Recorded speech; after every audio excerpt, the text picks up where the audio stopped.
주님의 평화가 함께하기를 축복합니다.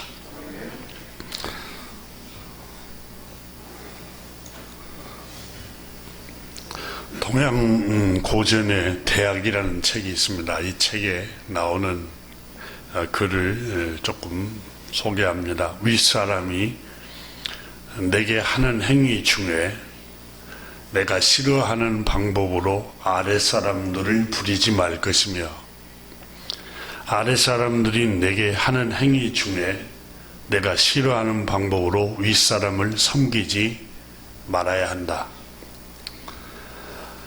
자기 앞사람의 행위 중에 내가 싫어하는 일을 주위 사람들에게 먼저 하도록 하지 말 것이며, 자기 뒷사람의 행위 중에 내가 싫어하는 일을 앞사람에게 따라 하도록 하지 말아야 한다. 내 오른편 사람의 행위 중에 내가 싫어하는 것을 내 왼편 사람에게 넘겨주지 말아야 하며, 내 왼편 사람의 행위 중에 내가 싫어하는 것을 내 바른편 사람에게 넘겨주지 말아야 한다. 이게 대학에 나오는 구절 중에 참 귀한 우리에게 교훈을 주고 있는 구절이어서 소개를 합니다. 다시 말하면 타인의 처지를 헤아려서 배려하라는 건데, 이것을 우리 주님께서는 서로 사랑하라는 새 계명으로 우리에게 주셨습니다.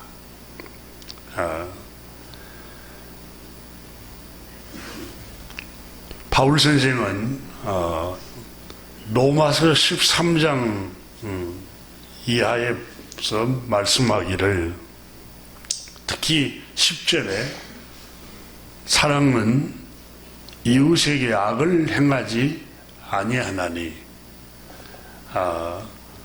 그러므로 사랑은 율법의 완성이니라 이랬습니다. 율법은 그 유대인들이 말하는 율법서는 구약성경 전체를 가리키지만 그 중에서도 창세기, 출애굽기, 레위기, 민수기, 신명기서를 가리킵니다. 유대인들은 이 성경을 하나님의 율법서로 이해를, 이 율법이 말하려고 하는 요지, 중심 내용은 바로 사랑하라라는, 하나님은 사랑이시고 하나님은 어려우실 뿐만 아니라 또한 하나님은 사랑이심으로 사랑하라는 게 율법의 중심 내용이라는 겁니다. 하나님이 죄인된 우리를 사랑하셔서 죄인된 우리를 구원하시려고 하나님의 아들을 구주로 세상에 보내시겠다. 이게 율법서에 예언된 내용입니다.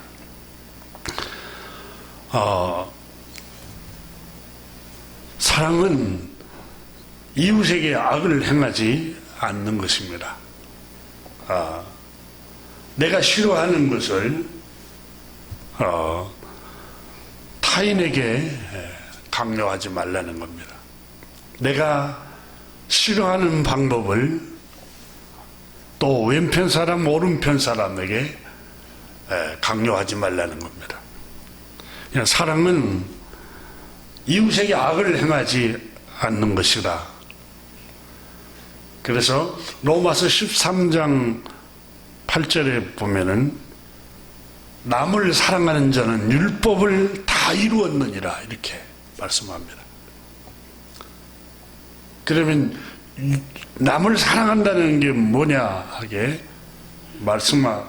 말씀하냐면, 내 이웃을 내 자신과 같이 사랑하라 하신 그 말씀이 십계명에 다 들어있다 하고 로마서 13장 9절에 말씀합니다. 간음하지 말라, 성적인 죄를 범하지 말라, 성추행, 성폭행, 또 살인하지 말라, 시기하고 미워하고 증오하지 말라. 이게 다 살인이고, 또 내 이웃의 것을 탐내지 말라. 탐욕을 품게 되면은 거짓말하게 되고 속이고 되고 기만하게 되고 결국은 마침내 도둑질하고. 그래서 십계명에 간음하지 말라, 살인하지 말라, 도둑질하지 말라, 탐내지 말라 한 것과 그 외에 다른 계명이 있을지라도 내 이웃을 내 자신과 같이 사랑하라 하신 그 말씀 가운데 다 들어있느니라. 바울 선생이 그렇게 로마서 13장에서 이렇게 사랑이 뭔가를 말씀하였습니다. 우리는 사랑이 고린도전서 바울 선생이 13장에 말씀하신 것처럼 사랑은 오래 참고 사랑은 온유하며 이 부분만 생각하면 안 됩니다. 사랑은 소극적인 면에서는 이웃에게 악을 행하지 않는 것입니다. 이게 하나님께서 우리에게 말씀하신 율법의 계명입니다. 요지입니다. 율법이 말하려고 하는 것은 사랑입니다. 사랑은 악을 행하지 않는 겁니다. 이웃에게. 그런데 오늘 성경에 우리가 창세기 19장에 우리가 읽었던 말씀 가운데 이 소돔성 사람들은 이웃에게 악을 행하고 있습니다. 한번 보십시오. 이 두 천사가 두 사람이 이 소돔성에 들어왔습니다. 이 두 사람에게 롯이 선행을 베풉니다. 식탁을 베풀고 빵을 구워서 이분들을 대접을 하고 또 잠자리까지 제공을 합니다. 근데 소돔성 사람들은 롯을 찾아와서 그 사람들을 우리에게 내보내라, 우리가 상관하리라. 이게 성적인 타락을 의미한다고 말씀했습니다. 근데 롯이 7절에 이렇게 말합니다. 한번 보십시오. 이르되 청하노니 내 형제들아 이런 악을 행하지 말라, 이렇게 말씀합니다. 악을 행하고 있다는 것을 말씀합니다. 그러니까 어떻게 너가 우리의 재판관이 될 수 있느냐 하고 그 사람들보다 우리가 너를 더 미워한다 하고 9절에 말씀합니다. 9절을 한번 보십시오. 그들이 이르되 너는 물러나라. 또 이르되 이자가 들어와서 거류하면서 우리의 법관이 되려 하는도다. 이제 우리가 그들보다 너를 더 헤아리라 하고 롯을 밀치며 가까이 가서 그 문을 부수려고 하는지라 이랬어요. 롯에게도 폭력을 행합니다. 그러니까 이 소돔성의 사람들은 악을 행했던 것을 오늘 성경이 우리에게 고발을 하고 있습니다. 하나님께서 왜 소돔성을 멸망을 시켰는가? 지난 시간에 우리가 함께 나눴습니다. 또 오늘 이 아침에도 조금 더 나눌까 합니다. 자, 이 소돔성 사람들은 악을 행했기 때문에 하나님께서 멸해버린 겁니다. 그 멸망을 받아 망하는 시대가 공통점이 하나 있습니다. 창세기 6장에도 하나님께서 40주야를 비를 쏟아서 온 땅을 물로 다 덮어버립니다. 그래서 모든 사람들을 노아 외에는 다 멸해버립니다. 다 멸망을 시켜버리죠. 노아 외에는.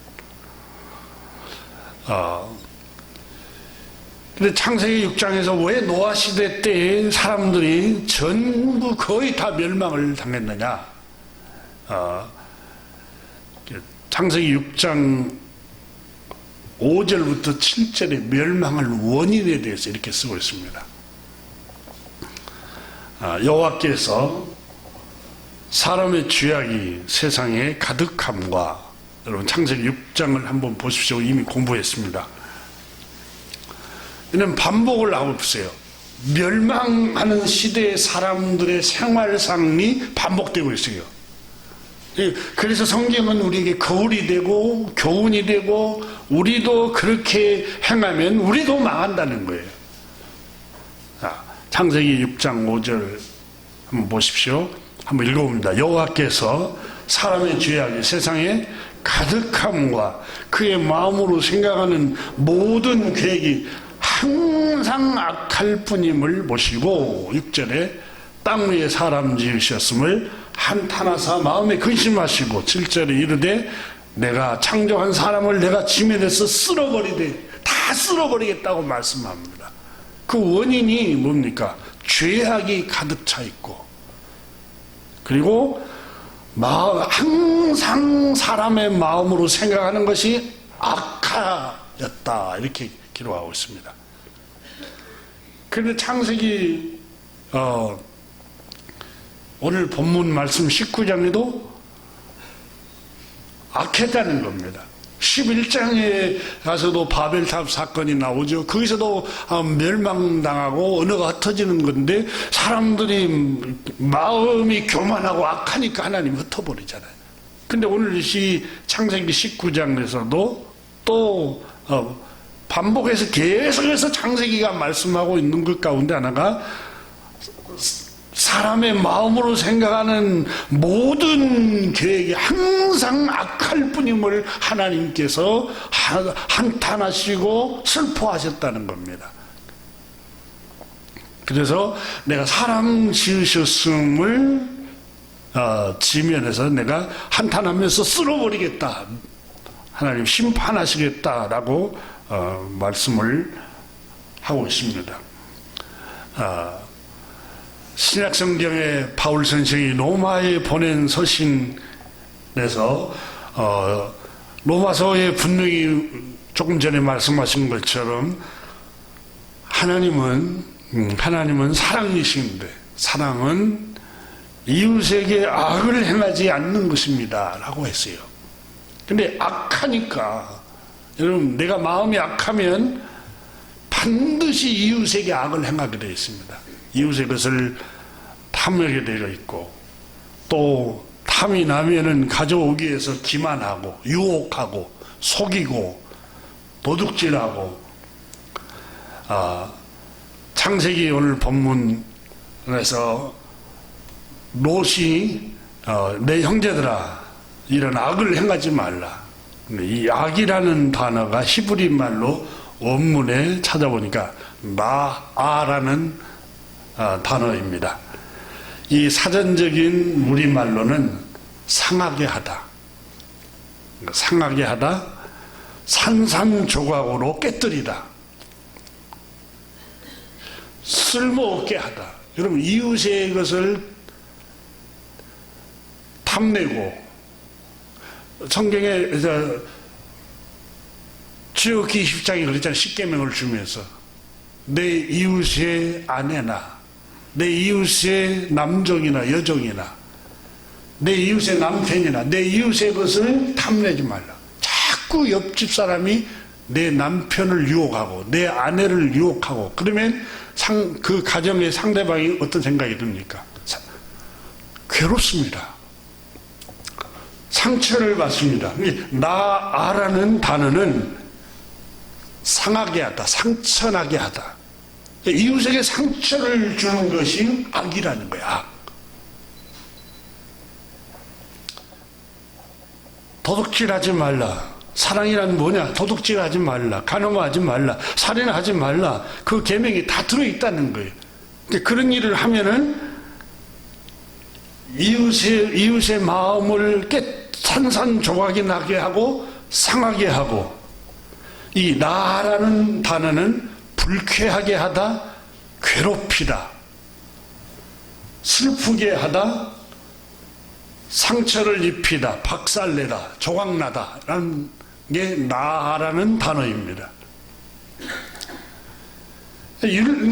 다시 말하면 이웃을 자꾸 슬프게 하고 괴롭히고 이웃에게 압박을 가하고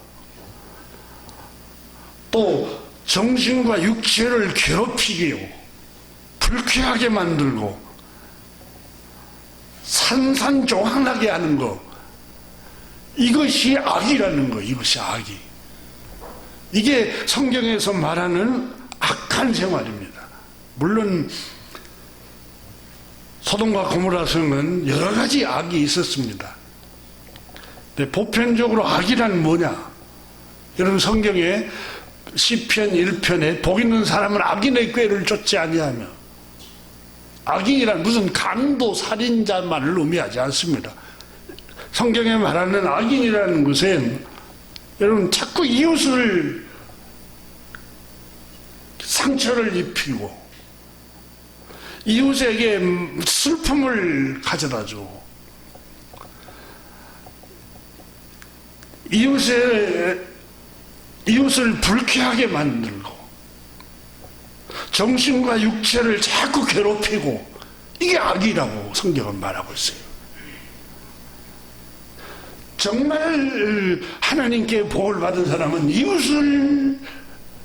이웃에게 악을 행하지 않는 것이라는 거예요. 바울 선생은 그게 사랑이라고 말씀하고 있습니다.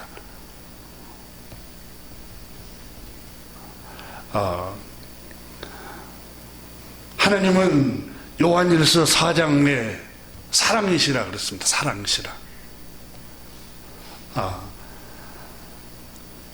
어떻게 우리가 그분이 사랑이신 줄 알았는고 하면, 사도 요한은 죄인된 우리를 사랑하셔서 죄 없으신 흠이 없는 독생자 외아들을 우리의 죄값을 속량하시기 위해서, 우리의 죄를 대속해주고 용서해주기 위해서 그분을 십자가에 피 흘려 못 박혀 죽임을 당하게 하셨다. 하나님 당신의 아들, 우리의 죄를 속량하시기 위해서. 그것으로 우리는 하나님의 사랑을 알게 되었습니다. 이 사랑을 아는 사람들은 하나님은 사랑이십니다 라는 사실을 깨닫습니다 하고 요한일서 4장에 적고 있습니다. 하나님이 사랑이라는 것을 깨달은 사람은 하나님이 우리를 이같이 우리를 사랑하신 것처럼 우리도 이웃을 사랑하게 되어 있습니다, 이렇게 말씀합니다. 그러면서 바울 선생은 이웃을 사랑하는 사람은, 타인을 사랑하고 남을 사랑하는 사람은 그 사람 속에 하나님이 거하십니다, 그렇게 말씀했어요. 지금까지는 하나님을 본 사람이 없습니다. 만약 우리가 서로 사랑한다면 하나님이 그 사랑하는 사람 안에 실제로 거하고 계십니다, 살아계십니다, 이렇게 말하고 있습니다.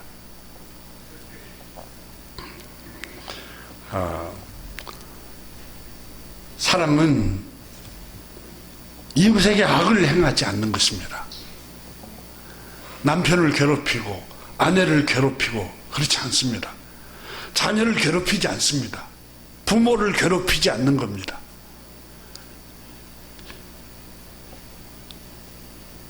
악을 행하는 것은 하나님이 누구신가를 알지 못하기 때문에 그렇습니다. 악은 이웃을 괴롭히는 행위입니다. 그것이 악입니다. 이웃에게 상처를 주고 아픔을 주고 고통을 주고 육체와 정신을 억압하는 행위가 악입니다. 우리는 조금 전에 악이라는 단어를 함께 말씀을 통해서 들었습니다. 상하게 하다, 산산조각으로 깨뜨리다, 정신과 육체를 괴롭히고 압제하고 불쾌하게 만드는 것, 슬프게 하고 상처를 입히고 박살내게 하는 게 악입니다. 성경은 우리에게 십계명을 주셨습니다. 그게 성경 하나님의 명령이라고 구약 성경은 적고 있습니다. 바로 5계명부터 마지막 끝까지 계명은 소극적으로 이웃에게 악을 행하지 말라는 계명입니다. 사랑의 계명입니다. 이 소돔성 사람들은 이웃에게 악을 행하는 사람들이었습니다. 그래서 멸망받은 겁니다. 가정도 이웃에게 악을 행하고 구성원 간에 악을 행할 때 그 가정이 행복할 수 없습니다.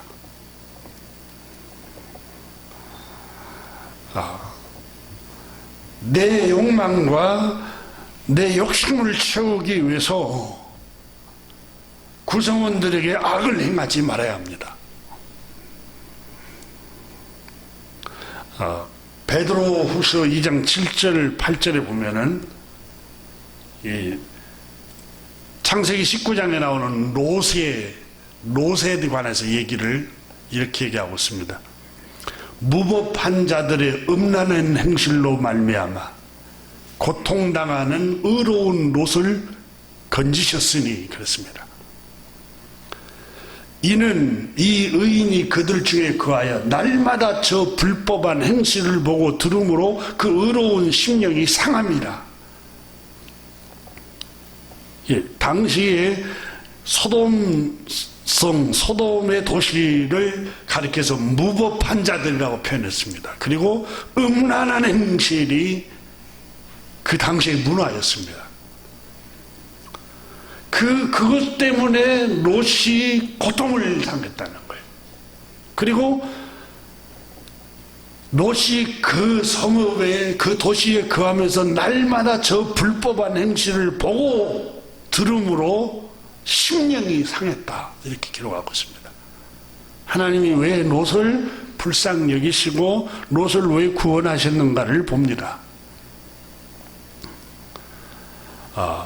소돔성의 사람들을 다 멸해버리고 불과 유황불을 쏟아 부어서 불태워버리고 재가 돼버리게 했던 이유가 뭘까요? 창세기는 한결같이 말합니다. 그들의 마음으로 생각하는 것이 항상 악할 뿐임을 보시고 하나님께서 사람 지으셨음을 한탄하시고 쓸어버리시기로 작정하신 겁니다. 우리는 생각해야 합니다. 마음이 악하고 마음의 생각이 악한 마음을 품으면 하나님이 토해내버리시고 하나님이 심판하시겠구나라는 생각을 해야 됩니다. 오늘 본문 말씀 창세기 19장을 한번 보십시오. 너무너무 무섭게 심판하시는 장면이 나옵니다. 24절을 한번 보시기 바랍니다.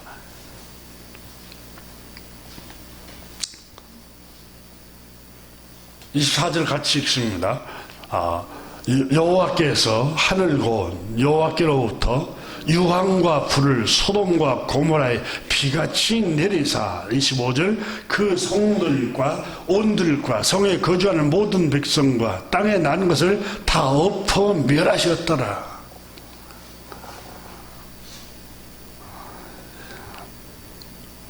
인간이 얼마나 악하냐면요, 정말 착한 사람도 많지만 정말 악한 것 가운데다가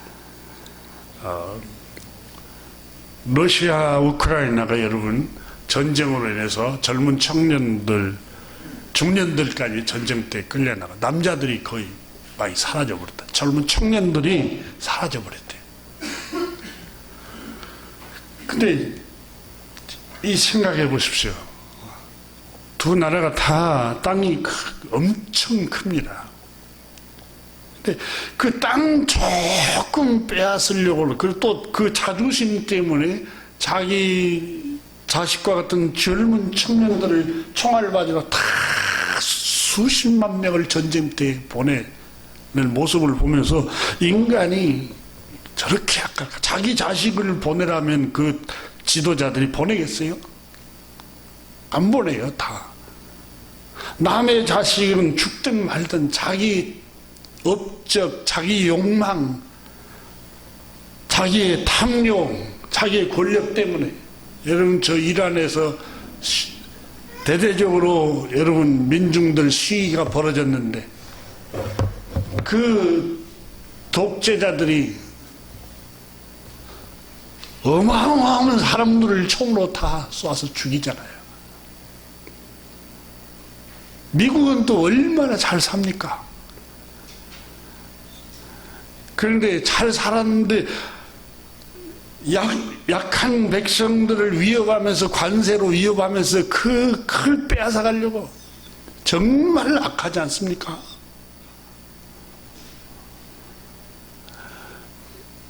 다른 나라만 그런 게 아니에요. 우리나라를 한번 생각해 보세요.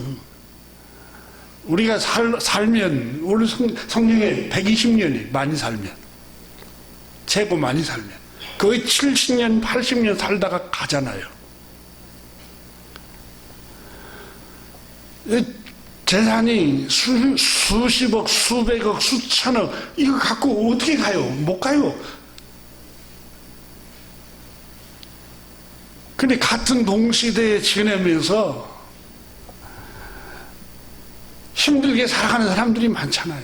그들에게, 여러분, 풍요 속에서 그들에게 사회적으로 우리가 같이 잘 사는 사람들이 나누고 서로 베풀고 함께 나그네 인생을 7, 80년 지나가는데 같이 안전하게 지나가도록 하면 얼마나 좋겠어요. 온갖 불법을 저지르면서 약자들을 위협해서 강자들, 잘 사는 사람은 더 많이 가지려고 하고,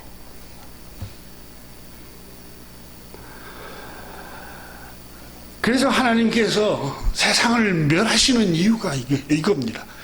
마음으로 생각하는 것이 항상 악하니까 하나님이 멸해버린 거예요.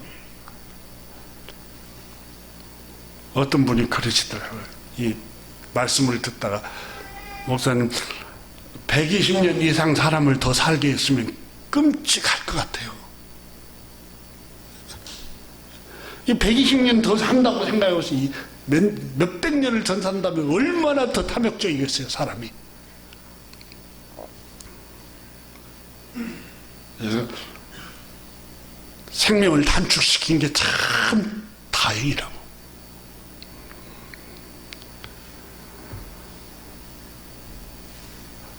창세기 6장에서 우리가 노아 때의 백성들이 왜 망했는가를 구체적으로 보면은, 창세기 6장 3절에 하나님의 아들들이, 하나님의 형상으로 닮은 사람들이 사람의 딸들의 아름다움을 보고 아내로 삼고 육체가 됨이라, 이렇게 적었습니다. 육체가 됨이라. 육체가 됐다는 말은, 공동번역 성경은 이렇게 번역했습니다. 창세기 6장 3절에, 그래서 야훼께서는, 야훼란 말은 여호와라는 발음을 이렇게, 하나님께서는 사람은 동물에 지나지 않으니 나의 입김이 사람들에게 언제까지나 머물러 있을 수 없다. 사람은 120년밖에 살지 못하리라. 이렇게 번역했습니다. 사람은 하나님의 형상대로 영적으로 지었어요. 근데 동물, 육체가 됐단 말은 동물의 욕구, 동물의 욕정만 가지고 살아간다는 거예요. 근데 하나님의 형상을 잃어버렸다는 거예요. 동물의 본능대로, 육체와 마음이 원하는 대로 생각하고 생활을 해버렸다는 거예요. 이것이 바로 창세기 6장 당시에 멸망받은 사람들의 죄와 악함으로 가득 찬 그리스도 밖의 생활이었습니다. 동물적인 생활만 하는 거예요. 영적인 하나님의 형상을 잃어버렸어요.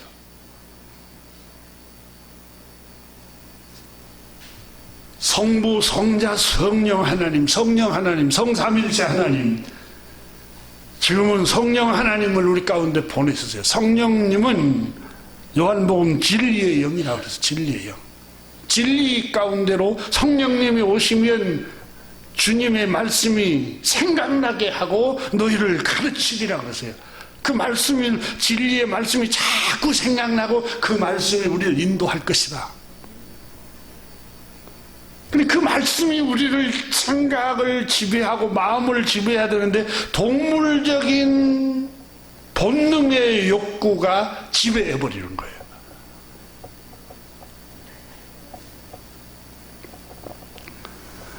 에베소서 2장에서 바울 선생이 에베소 교회에 보낸 서신에서 이방인이었던 에베소라는 도시에 있는 성도들에게, 여러분은 전에는 그리스도 밖에 있었을 때에 얼마나 여러분은 처참한 상태에 있었던가를 기억하십니까? 이렇게 물었습니다. 그리스도 밖에 있을 때에 여러분이 창조주 하나님을 주인으로 모셔드리지 않고 섬기지 않을 때의 생활 말입니다. 여러분은 본래 죄와 악함으로 가득 차 있었던 사람들이었습니다. 하나님 아버지께서 여러분을 택하시고 그리스도 안으로 불러내기 전에는 여러분은 육체의 욕망대로 살았던 사람들입니다. 육체의 욕정대로 산 사람들입니다.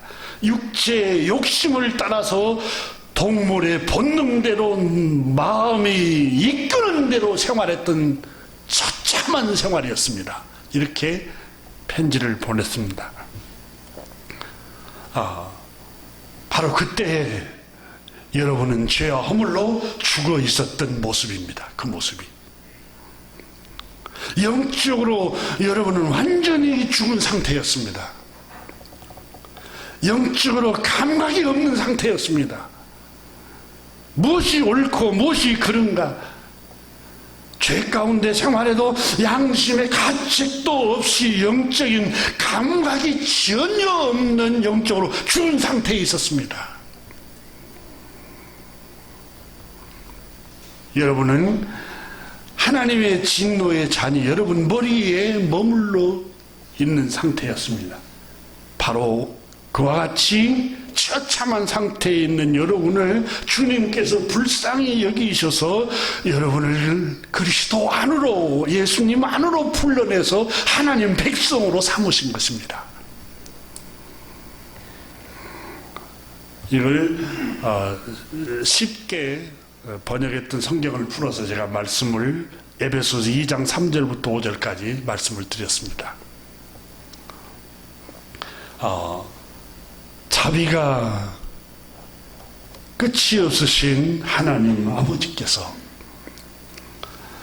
구세주인 우리 주 예수 그리스도 외아들, 하나님의 하나밖에 없는 외아들을 세상에 보내셔서 여러분이 지은 그 죄를 대신 짊어지고 형벌을 받아야 할 여러분이 그 형벌을 용서하시기 위해서 대신 그 아들이 짊어지고 십자가에서 피를 흘려 죽임을 당하심으로 그 피로 여러분의 죄를 다 가리워주고 용서해 주셨습니다. 이게 하나님의 사랑입니다. 이렇게 바울 선생이 에베소 교회 편지를 보냈던 것입니다. 그때 에베소 교회 성도 여러분, 여러분은 그리스도 밖에 있을 때는 완전히 육체의 삶을 살았던 겁니다. 이렇게 말씀을 에베소 교회 성도들에게 보냈던 것입니다. 바로 노아 때의 백성들이 그랬습니다. 육체가 됩니다.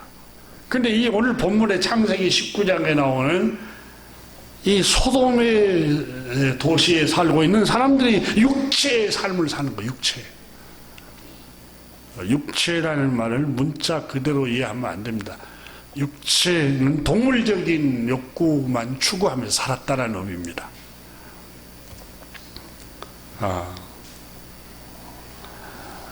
창세기가 오늘 우리에게 계속해서 강조하고 있는 것 중에 하나가 하나님이 세상을 심판하신 근원적인 이유는 창세기 3장은 하나님의 말씀을 거슬렀기 때문에, 하나님의 말씀을 불순종했기 때문이다. 창세기 6장은 항상 마음에 악을 품었기 때문이다. 창세기 19장에도 육체적인 삶, 본능, 육체, 영적인 삶을 다 잃어버리고 육체의 쾌락만을 쫓아갔기 때문에 하나님이 심판하셨다라고 말씀을 하고 있습니다. 그럼 바울 선생은 로마서에 보낸 편지에서 왜 하나님은 시대마다 심판하시고 어째서 진노하시고 하나님께서는 심판하시는가? 로마서 1장 18절에 이렇게 기록했습니다. 하나님의 진노는 불의로 진리를 막는 사람들 때문입니다. 진리의 말씀을 따르지 않고 불의를 행하기 때문입니다. 경건치 않음 때문입니다. 음란하고 육체의 향락만 쫓아가고 정욕과 육체의 욕망과 욕정만을 쫓아가니까 하나님의 진노가 임한 겁니다.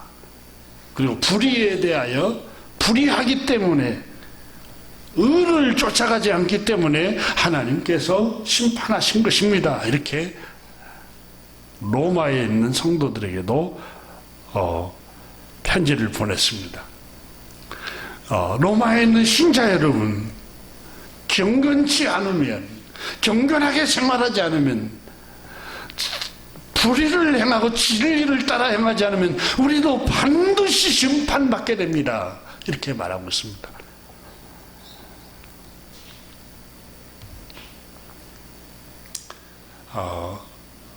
그러면 왜 당시 사람들이 불의를 행하고 진리를 따르지 않고 경건하지 않는 생활을 할까요? 바울 선생은 로마서 1장 19절 20절 이 두 절에서 원인을 파악하고 알려줍니다. 그것은 창조주 하나님을 예배하지 않기 때문입니다. 이렇게 말하고 있습니다. 왜 경건하게 삶을 살지 않느냐? 저분은 교회를 그렇게 몇십 년 다니는데도 경건하지가 않아요. 하나님을 예배하지 않습니다. 그 사람은. 교회를 다니는데요. 예배도 참석하는데요. 아니요. 진짜 하나님을 예배하는 마음이 없어요. 그러니까 경건치 않는 생활을 한다는 거예요. 목사, 장로, 집사, 권사 이 직분을 맡아도 경건한 생활이 없어요. 왜 그럴까요? 하나님을 예배하는 생활이 없어요. 예배하는 마음이 없어요. 진짜 하나님을 예배하는 자들은 경건한 생활을 한다는 거예요.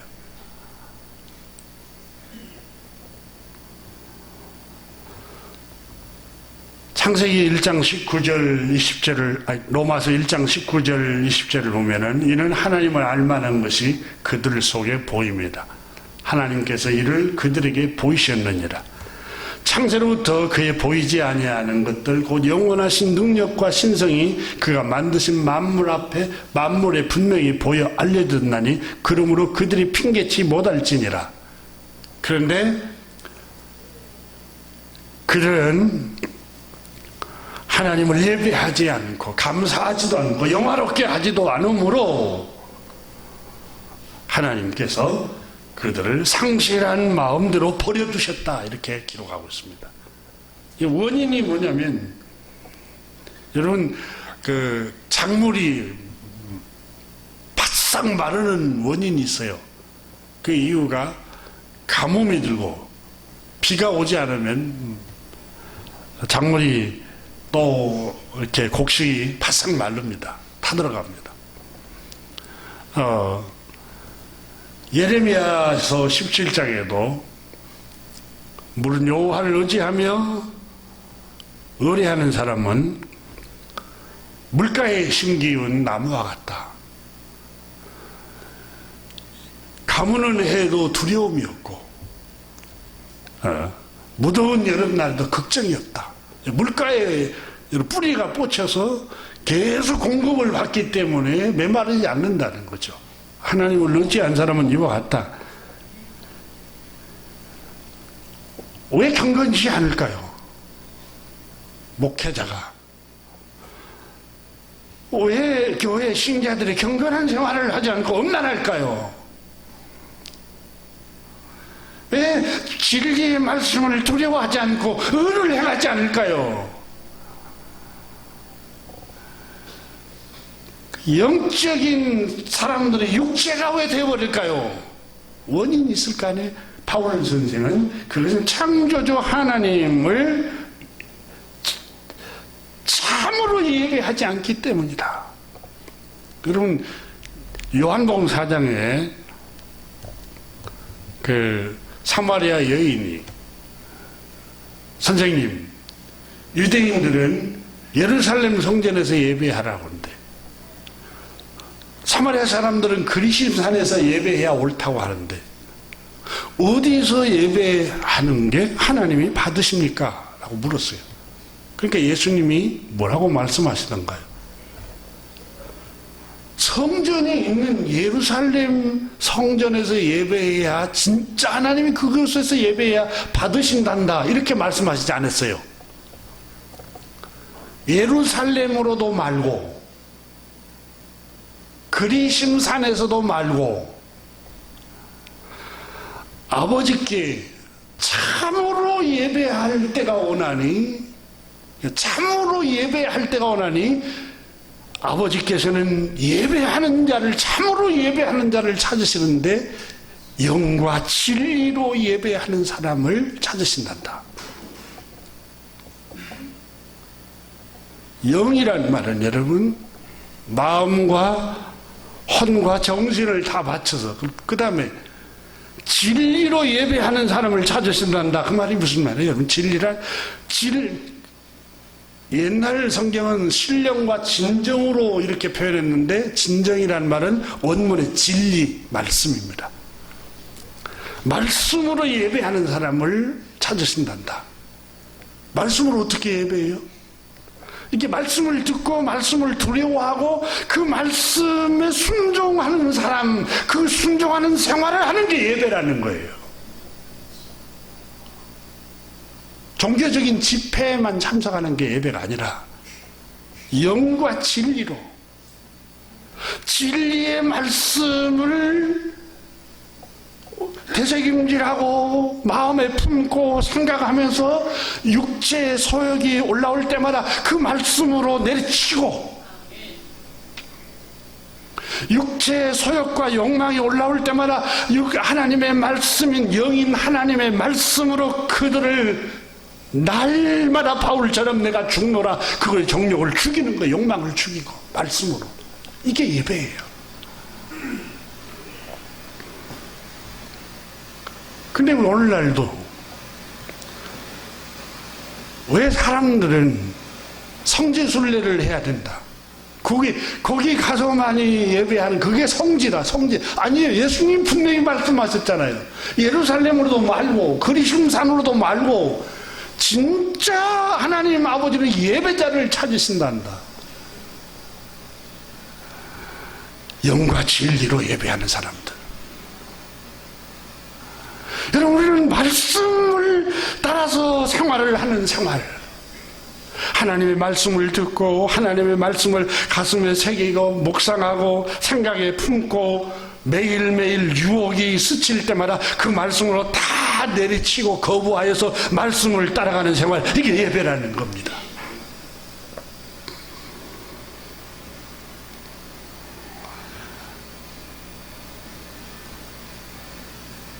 근데 왜 불의를 행하고 경건치 않습니까? 왜 경건한 생활을 살지 않습니까? 그 원인이 뭐예요? 원인이 영과 진리로 예배하지 않기 때문에 그래요. 여러분, 식물이 마른 것은 물의 공급을 받지 않으면 마르듯이 우리의 영혼이 메말라버리고 육체가 되어버린 이유는 뭐예요? 영과 진리로 예배하지 않기 때문에. 교회는 다녀요. 열심히 신앙생활을 해요.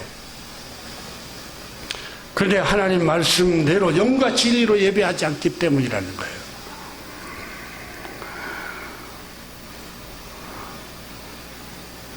바울 선생은 그 점을 로마서 1장에서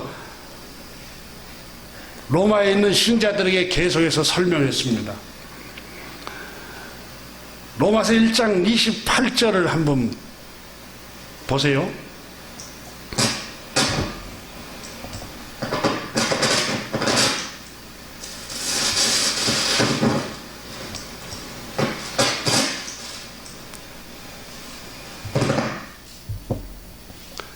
(1장 28절) 한번 읽어봅니다. 또 그들이 마음에 하나님 두기를 싫어하며 하나님께서 그들을 그 상실한 마음대로 내버려 두사 합당하지 못한 일을 하게 하셨으니, 곧 어떤 일이냐? 29절, 곧 모든 불의, 추와 탐욕, 악의가 가득한 자요, 시기, 살인, 분쟁, 사기, 악독이 가득한 자요, 수근수근한 자요, 비방하는 자요, 하나님을 미워하는 자요, 능욕하는 자요, 교만한 자요, 자랑하는 자요, 악을 도모하는 자요, 부모를 거역하는 자요. 자, 보세요. 그들이 마음에 하나님 두기를 싫어하며, 내가 하나님 모셨는데요? 여러분, 하나님을 어떻게 모세요? 눈에 안 보이는 하나님을 우리 마음에 어떻게 모세요? 내가 영접하고 모셨어요. 여러분, 하나님은 요한복음 1장에 그러잖아요. 태초에 말씀이 계시니라. 이 말씀이 하나님과 함께 계셨으니 이 말씀은 곧 하나님이십니다. 마음에 하나님의 말씀을 품고 살아가야 돼요. 마음에 하나님 두기를 싫어하며, 이 말은 마음에 하나님 말씀 두기를 싫어하니까 부패해져 버리는 거예요. 육체 욕망을 시키는 대로 살아가는 거예요. 육체 욕정이 시키는 대로, 끌리는 대로, 유혹에 끌리는 대로 살아가는 거예요. 왜요? 마음에 하나님 말씀을 품고 있지 않기 때문에, 하나님 말씀을 두려워하지 않기 때문에. 원인이 그거예요. 비가 내리지 않고 수분이 없으면 초목이 타들어가듯이, 여러분, 이사야 55장에 너희 목마른 자라 물로 나오라.